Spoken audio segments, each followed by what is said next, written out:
What makes a very effective or efficient day is if two people can work together at the same time at the firewood processor. So I consider myself today just the support crew for Zach at the firewood processor. I have been keeping the deck loaded with logs and keeping the sawdust bucket empty and the debris from underneath the grizzly bars cleaned out. And while he will empty that full deck, it's 12-inch wood, takes a long time for him to cut that couple of cords. He's at least as fast as I am on that machine, so it's not him or the machine. It's just the wood that's slowing him down. But I can come down to the sawmill and I can mill a few orders up while he's doing that. So, say I'll mill a couple of logs, then I'll go back up the hill and I will end up loading the deck again and emptying the sawdust bucket. So he can just keep working that joystick. And the hardest part of his whole day is trying to figure out what he should listen to through his headphones, whether it's a podcast or music. And once he has that figured out, then it's just a matter of heading right on through. So this log is about the ugliest log I could imagine milling, to be honest. It's a banana-shaped white pine. That was one of those logs I picked up on the weekend. And I think I'm going to mill probably 3 or 4 of those today. I need 8 pieces of 3.5 by 7 beam. So I think I'm going to extract them all from the ugly logs. I might only get one from here, but I'll get a couple of 1x6s once I get the edger going. But maybe some 1x4s as well for my inventory. But that's basically the best possible way that we can make a good day's pay for 2 people in the woodyard. One guy run the processor with a support crew and giving me enough time that I can run the sawmill and offload the slabs. And in return, he could come down here and he could run the edger and he could offload the slabs while I'm just turning the logs and setting the next cut up. So there's room for both of us at both of these stations, as you can imagine. So he already delivered 2 pallet loads of kindling this morning, as well as about 350, I guess, board feet of lumber, while I was off delivering the first load of wood that he made. So we had a great day. This was a very productive day in the woodyard.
is the kind of day you can do really well with a small wood business like mine.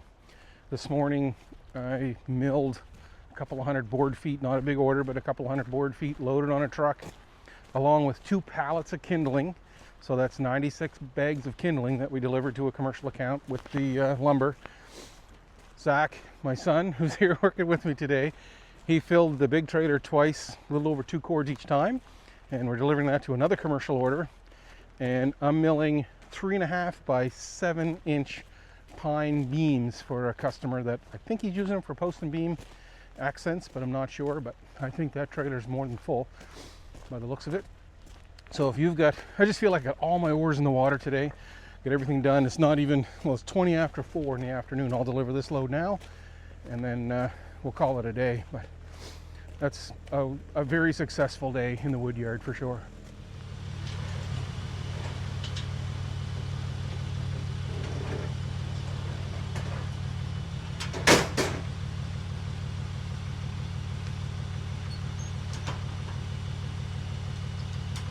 So this is about as heavy as you can pull with this truck. We've got about 7.5 tons, roughly 15,000 pounds.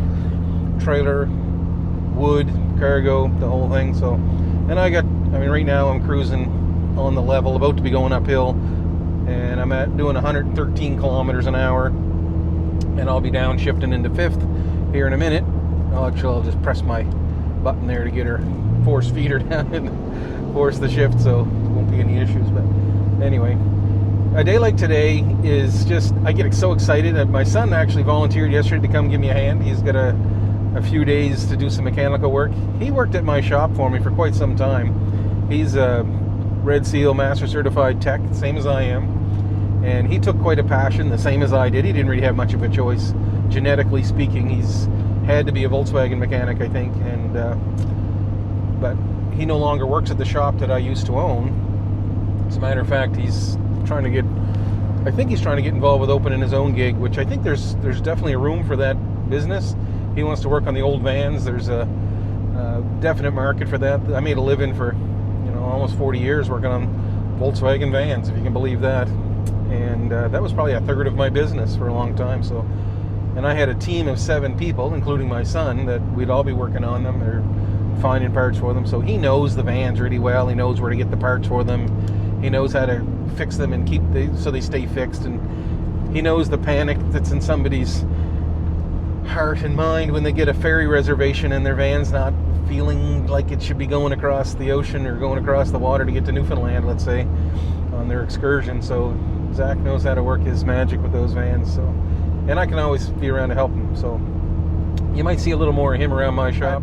He came today to give me a hand, and he's going to come tomorrow and help me get caught up. We can do 6 or 8 cords a day to try to get caught up on the orders that I have. We've got over a couple of hundred cords of wood in the queue. So, and some of them are special orders. This is a 12-inch order. I've got a 13-inch order for tomorrow. I did a 10-inch order last week.